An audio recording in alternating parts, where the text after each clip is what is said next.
ಪ್ರತಿಯೊಬ್ಬರಿಗೂ ಕೂಡ ಒಂದು ಕನಸು ನನಸಾಗಬೇಕು. ಆ ಡ್ರೀಮ್‌ಗೋಸ್ಕರ ಕೆಲಸ ಮಾಡ್ತಾರೆ. ನೋಡಿ ಯಾರೆಲ್ಲ ಕನಸು ನನಸಾಗಬೇಕು ಅಂತ ಕೆಲಸ ಮಾಡ್ತಿದ್ರಿ, ಇವತ್ತಿನ ವಿಡಿಯೋದಲ್ಲಿ ಕೆಲವೊಂದಿಷ್ಟು ವಿಚಾರಗಳನ್ನು ಶೇರ್ ಮಾಡ್ತೀನಿ. ಇದನ್ನ ಫಾಲೋ ಮಾಡ್ತಾ ಹೋಗಿ. ಅವಾಗ 100% ನಿಮ್ಮ ಕನಸು ನನಸಾಗ್ಲಿಕ್ಕೆ ಹತ್ತತ್ರ ಹೋಗ್ತೀರಿ ಆ್ಯಂಡ್ ಒಂದಿನ ಡೆಫಿನೆಟ್ಲಿ ಏನದು ನಿಮ್ಮ ಕನಸು ನನಸಾಗುತ್ತೆ. ಅದಕ್ಕಿಂತ ಮುಂಚೆ ಫಸ್ಟ್ ಟೈಮ್ ಚಾನಲ್ ನೋಡ್ತಾ ಇದ್ದರೆ ಸಬ್ಸ್ಕ್ರೈಬ್ ಮಾಡಿ, ಸಪೋರ್ಟ್ ಮಾಡಿ. ಇದೇ ಥರದ motivational and informative, knowledgeable videos ಸಿಗುತ್ತೆ ಅಂತ ಹೇಳ್ತಾ, ಫಸ್ಟ್ ಆಫ್ ಆಲ್ ಡ್ರೀಮ್ ಅಂತ ಬಂದಾಗ ಏನು ನೀವು ಅನ್ಕೊಳ್ತೀರಿ ಲೈಫಲ್ಲಿ, ಇಲ್ಲಿಗೆ ರೀಚ್ ಆಗಬೇಕು ಅಂತ ಏನು ಅನ್ಕೊಳ್ತೀರಲ್ಲ, ಸೊ ಅಲ್ಲಿಗೆ ರೀಚ್ ಆಗಬೇಕು ಅಂತ ಹೇಳಿದ್ರೆ, ನೀವು ಅಲ್ಲಿಗೆ ರೀಚ್ ಆಗೋಕ್ಕಿಂತ ಮುಂಚೆ ನಿಮ್ಮ 24 ಅವರ್ಸಲ್ಲಿ ಇದಕ್ಕೆ ಎಲ್ಲಿಗೆ ರೀಚ್ ಆಗಲಿಕ್ಕೆ ನಾನು ಇವತ್ತಿಂದ ಎಷ್ಟು ಎಫರ್ಟ್ ಹಾಕ್ತಿದ್ದೀನಿ, ಆ ಕೆಲಸಕ್ಕೋಸ್ಕರ ಇರೋ 24 ಗಂಟೆ ಒಳಗಡೆ 8 ಗಂಟೆ ನಾವು ರೆಸ್ಟಿಂಗ್ ಅಂತ ತೆಗೆದ್ರು, ಮಲಗೋಕೆ ಅಂತ ತೆಗೆದ್ರು, ಎವ್ರಿ ನೈಟು 8 ಅವರ್ಸ್ ನಾವು ಸ್ಲೀಪಿಂಗ್ ಟೈಮಲ್ಲಿ ಇದ್ರು, ಈ 16 ಅವರ್ಸಲ್ಲಿ ಅನ್ನೆಸೆಸರಿ ಟೈಮ್ ಎಲ್ಲಿ ಹೋಗ್ತಾ ಇದೆ, ಇದನ್ನು ಅವಾಯ್ಡ್ ಮಾಡ್ತಾ ಬನ್ನಿ. ಅನ್ನೆಸೆಸರಿ ಟೈಮ್ನ ಅವಾಯ್ಡ್ ಮಾಡ್ತಾ ಬಂದರೆ ನಿಮಗೆ ಒಂದು ಟೈಮ್ ಸೆನ್ಸ್ ಬಗ್ಗೆ ಒಂದು ಲೆಕ್ಕಾಚಾರ ಸಿಗ್ತಾ ಬರುತ್ತೆ. 16 ಗಂಟೆ ಒಳಗಡೆ ಎಷ್ಟು ಅವರ್ ಇದಕ್ಕೆ ನಾನು ಎಫರ್ಟ್ ಹಾಕ್ತಾ ಇದ್ದೀನಿ, ಅದು ಎಷ್ಟು ಪ್ರಾಮಾಣಿಕವಾಗಿ ಎಫರ್ಟ್ ಹಾಕ್ತಾ ಇದ್ದೀನಿ, ಅದ್ರ ಬಗ್ಗೆ ನಾನು ತಿಳ್ಕೊಂಡು ಕಲಿತಿದ್ದೀನಿ, ತಿಳ್ಕೊಂಡು ಎಫರ್ಟ್ ಹಾಕ್ತಿದ್ದೀನಿ, ನಿಮಗೊಂದು ಕ್ಲಾರಿಟಿ ಸಿಗ್ತಾ ಬರುತ್ತೆ. ಒಂದು ಡ್ರೀಮ್ನ ಚೇಂಜ್ ಮಾಡಬೇಕಂತ ಹೇಳಿದ್ರೆ ನೀವು ಎಷ್ಟು ಪ್ರಾಕ್ಟೀಸ್ ಮಾಡ್ತಿದ್ದೀರಿ, ಎಷ್ಟು ಎಫರ್ಟ್ ಹಾಕ್ತಿದ್ದೀರಿ, ಎಷ್ಟು ಸಮಯ ಅದಕ್ಕೆ ಇಂಟ್ರೆಸ್ಟೇಬಲ್ ಆಗಿ ಹೊಸ ಹೊಸ ಕಲಿತಾ ಒಂದೊಂದೇ ಮೆಟ್ಟಲ ಹತ್ತುತ್ತಾ ಇದ್ದೀರಿ, ಇದು ಮ್ಯಾಟ್ರ್ ಆಗುತ್ತೆ. ಅಂದರೆ ನಿಮ್ಮ 24 ಅವರ್ಸಲ್ಲಿ ಇರೋ ಸಮಯನ ಎಷ್ಟು ಕರೆಕ್ಟಾಗಿ ಎಫರ್ಟ್ಸ್ನ ಹಾಕ್ತೀರಿ, ಅದು ಮುಖ್ಯ ಆಗುತ್ತೆ. First point effort. ಸೆಕೆಂಡ್ ಬಂದು ಕನ್ಸಿಸ್ಟೆನ್ಸಿ ಇಸ್ ವೆರಿ ಇಂಪಾರ್ಟೆಂಟ್. ಎಷ್ಟೋ ಜನ ಅನ್ಕೊಳ್ತಾರೆ ಏನಂತ ಹೇಳಿದ್ರೆ, ಸಕ್ಸಸ್ಗೆ ನಾನು ರೀಚ್ ಮಾಡಬೇಕು, ನನಸಾಗಬೇಕು ನನ್ನ ಡ್ರೀಮ್ ಅನ್ಕೊಳ್ತಾರೆ.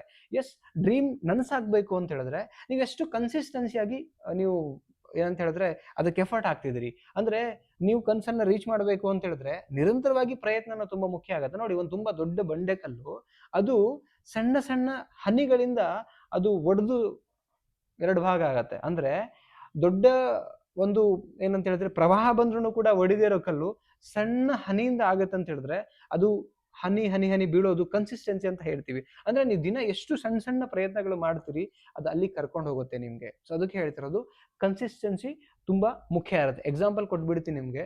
ಈಗ 100 ಮೀಟರ್ ನೀವು ರನ್ನಿಂಗ್ ಅಲ್ಲಿ ಫಸ್ಟ್ ಬರ್ಬೇಕಂತ ಹೇಳಿದ್ರೆ ಪ್ರತಿ ಹೆಜ್ಜೆನೂ ಕೂಡ ಕೌಂಟ್ ಆಗತ್ತೆ. ಒಂದೊಂದು ಹೆಜ್ಜೆ ಸೇರ್ತಾ ಎಷ್ಟು ಫಾಸ್ಟ್ ಆಗಿ ಹೆಜ್ಜೆ ಇಡ್ತೀರಿ, ಆ ಪ್ರತಿ ಕನ್ಸಿಸ್ಟೆನ್ಸಿ ಹೆಜ್ಜೆ ಏನಿದೆಯಲ್ಲ ಅದು ನಿಮ್ಗೆ 100 ಮೀಟರ್ನ ರೀಚ್ ಮಾಡುತ್ತೆ. ಅರ್ಥ ಆಗ್ತಿದೆಯಾ ಹೇಳ್ತಿರೋದು?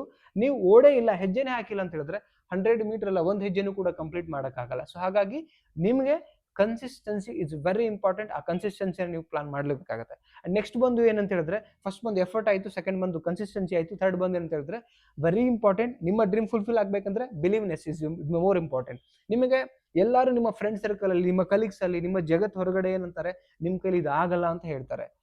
ಓಕೆ, ಬಟ್ ನಿಮ್ಮ ಕನ್ಸಿಸ್ಟೆನ್ಸಿ ಅಂಡ್ ಪ್ರಾಮಾಣಿಕ ಪ್ರಯತ್ನ ಅದರೊಟ್ಟಿಗೆ ಗೆಲ್ತೀನಿ ಅನ್ನೋ ನಂಬಿಕೆ ನಿಮಗಿರಬೇಕು. ಆ ನಂಬಿಕೆ ನಿಮಗೆ ಪಾಸಿಟಿವ್ ಆಗಿದ್ದಾಗಲೇ ಮಾತ್ರ, ಬಿಕಾಸ್ ನಿಮಗೆ ಮಾತ್ರ ಗೊತ್ತಿರೋದು ನಿಮ್ಮ ಪೊಟೆನ್ಷಿಯಲ್ ಏನು ಅಂತ. ಆ ಪೊಟೆನ್ಷಿಯಲ್ ನೀವು ಅರ್ಥ ಮಾಡ್ಕೊಂಡಿರೋ ನೀವು ಅಂದಮೇಲೆ ಥರ್ಡ್ ವ್ಯಕ್ತಿಗಳು ಮಾತು ಕೇಳೋ ಅವಶ್ಯಕತೆ ಇಲ್ಲ, ಕೇಳಕ್ಕೂ ಹೋಗಬೇಡಿ. ಎಷ್ಟೋ ಜನ ಬೇರೆ ವ್ಯಕ್ತಿಗಳು ನಿನ್ನ ಕೈಲಿ ಆಗಲ್ಲ ಅಂದ ತಕ್ಷಣ ಇವ್ರುಗಳಲ್ಲಿ ಇರ್ತಕ್ಕಂಥ ಒಂದು ಪೊಟೆನ್ಷಿಯಲ್ ಇವರೇ ಮರ್ತು ಬಿಡ್ತಾರೆ. ಎಷ್ಟೋ ಜನ ಮಾಡ್ತಕ್ಕಂಥ ಮಿಸ್ಟೇಕ್ಸ್ ಇದಾಗುತ್ತೆ. ನಿಮ್ಮ ಪೊಟೆನ್ಷಿಯಲ್ನ ಅರ್ಥ ಮಾಡ್ಕೊಂಡಾಗ್ಲ ಮಾತ್ರ ನೀವು ಕನ್ಸಿಸ್ಟೆನ್ಸಿಯಾಗಿ ಮುಂದುವರಿಯೋಕ್ಕೆ ಸಾಧ್ಯ ಆ್ಯಂಡ್ ಆ ಕೆಲಸನ ಬಿಲೀವ್ ಮಾಡ್ಲಿಕ್ಕೆ ಸಾಧ್ಯ ಆ್ಯಂಡ್ ಎಫರ್ಟ್ ಹಾಕ್ಲಿಕ್ಕೆ ಸಾಧ್ಯ. ಹಾಗಾಗಿ ಯಾರ ಬಗ್ಗೆ ತಲೆ ಕೆಡಿಸ್ಕೊಳ್ಬೇಡಿ. ನೀವೇನು ಅನ್ಕೊಂಡಿದ್ದೀರಿ ಅದು ರೀಚ್ ಆಗಬೇಕಂದ್ರೆ ಎಫರ್ಟ್ ಹಾಕಿ ಕನ್ಸಿಸ್ಟೆನ್ಸಿಯಾಗಿ ಮಾಡಿ, ನಿಮಗೆ ನೀವು ಬಿಲೀವ್ ಮಾಡ್ತಾ ಹೋಗಿ. ಇದಿಷ್ಟೇ 3 ಟಿಪ್ಸ್, ಸೀಕ್ರೆಟ್ ಪಾಯಿಂಟ್ನ ನಿಮಗೆ ಫಾಲೋ ಮಾಡ್ತಾ ಹೋಗಿ ಡೆಫಿನೆಟ್ಲಿ ಸಕ್ಸಸ್ ಆಗ್ತೀರಾ ಅಂತ ಹೇಳ್ತಾ, ಸ್ನೇಹಿತರೆ ಇವತ್ತಿನ ವಿಡಿಯೋ ಹೇಗಿತ್ತು ಅದನ್ನು ಕಮೆಂಟ್ ಮಾಡಿ ತಿಳಿಸಿ. ಮತ್ತೊಂದು ಟಾಪಿಕಲ್ಲಿ ಸಿಗ್ತೀನಿ. Thank you so much. ನಮಸ್ತೆ.